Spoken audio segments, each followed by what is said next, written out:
DSC preparation కి మిగిలిన తక్కువ సమయాన్ని డిఎస్సి 2024 యాప్ లేదా DSC2024.com తో జాబ్ ని సాధించండి.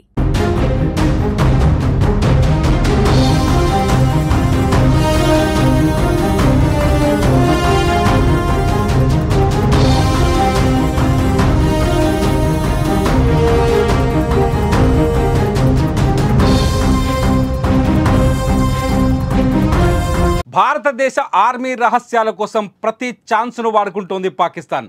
భారత ఆర్మీని దొంగ దెబ్బ కొట్టేందుకు ఇప్పటికీ కూడా ప్రయత్నాలు చేస్తోంది. ఛాన్స్ దొరికితే చాలు పైకి చర్చలని మాట్లాడుతూనే భారత ఆర్మీ రహస్యాల కోసం అన్ని మార్గాలను వాడుతోంది. తాజాగా బీఎస్ఎఫ్ జవాన్ పూర్ణం కుమార్ సాహు పాక్ భూభాగంలోకి వెళ్ళి పాకిస్తాన్ ఆర్మీకి దొరికాడు. అతన్ని 21 రోజుల పాటు జైల్లో బంధించిన పాకిస్తాన్ సైన్యం అనేక రకాల వేధింపులకు గురి చేసింది. భారత సైన్యానికి సంబంధించిన రహస్యాలను తమకు చెప్పాలని లేకపోతే తమపైన దాడి చేస్తానని బెదిరించినట్టు పూర్ణం కుమార్ మీడియాకి చెప్పాడు. పూర్ణం కుమార్ ఇవాళ దౌత్య చర్చల తర్వాత భారత సైన్యం అతన్ని విడిపించింది. ప్రస్తుతం పూర్ణం కుమార్ తన స్వస్థలాలకు చేరుకున్నారు. పాకిస్తాన్కు తమ భూభాగంలోకి బీఎస్ఎఫ్ జవాన్ పూర్ణం కుమార్ 21 రోజుల క్రితం కేవలం చెట్టు నీడ కోసం సరిహద్దును దాటి అవతలకి వెళ్ళాడు. ఆ సమయంలో బార్డర్ ఫోర్స్ అతన్ని పట్టుకొని బంధించిన తర్వాత పూర్ణం కుమార్ సాహుని అదుపులోకి తీసుకొని దాదాపు 21 రోజుల పాటు అతన్ని తమ జైల్లో పెట్టింది. పూర్ణం కుమార్ని జైల్లో ఉంచినంత కాలం కళ్ళకు గంతలు కట్టి ప్రశ్నించారు. పాకిస్తాన్ రేంజర్లకు బీఎఫ్ జవాన్ నిజానికి ఖైదీగా దొరకలేదు. వారి దేశ సైనికులపై దాడి చేసి కూడా పట్టుబడలేదు.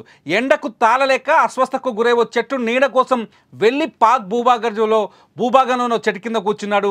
ఆ చెట్టు తమ భూభాగంలో ఉండడంతో ఏప్రిల్ 23న పూర్ణం కుమార్ సాహును పాక్ రేంజర్లు అదుపులోకి తీసుకున్నారు. రూల్స్ ప్రకారం అయితే గంటల్లోనే ఇటువంటి జవాన్లను విడుదల చేయాలి. 2-3 రోజులు లేదంటే 2-3 రోజుల సమయం తీసుకొని వదిలిపెట్టవచ్చు. కానీ భారత్తో ఉద్రిక్త పరిస్థితుల నేపథ్యంలో పూర్ణం కుమార్ సాహును 21 రోజులు బందీగా ఉంచుకుంది పాకిస్తాన్. అయితే ఈ సమయంలో అతన్ని హింసించినట్టు సంబంధిత వర్గాలు కూడా వివరాన్ని బయటపెట్టాయి.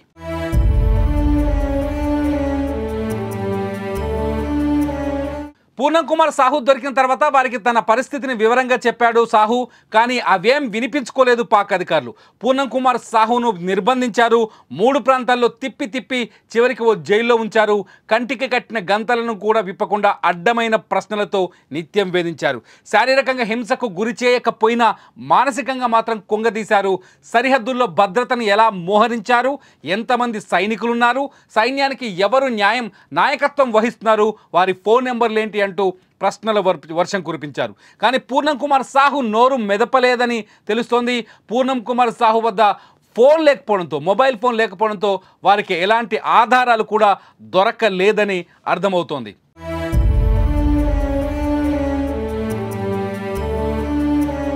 పూర్ణం కుమార్ సాహును ఇండియాకు పంపించేందుకు పాక్ చాలా కాలయాపన చేసింది. జవాన్ విడుదల కోసం 2 దేశాల భద్రతా దళాలు 6 సార్లు చర్చలు జరిపాయి. కానీ విడుదల చేయలేదు. కానీ ఎప్పుడైతే మే మొదటి వారంలో రాజస్థాన్లోని శ్రీనగర్ సమీపంలో మన భూభాగంలోకి ప్రవేశించిన పాక్ రేంజర్ మహమ్మదుల్లాను బీఎస్ఎఫ్కు చిక్కాడో అప్పుడే దారికొచ్చింది పాకిస్తాన్. అతన్ని పావుగా వాడుకొని పాక్పై భారత్ ఒత్తిడి తెచ్చింది. దీంతో రాజీకొచ్చిన పాకిస్తాన్ మే 14వ తేదీన విడుదల చేసింది.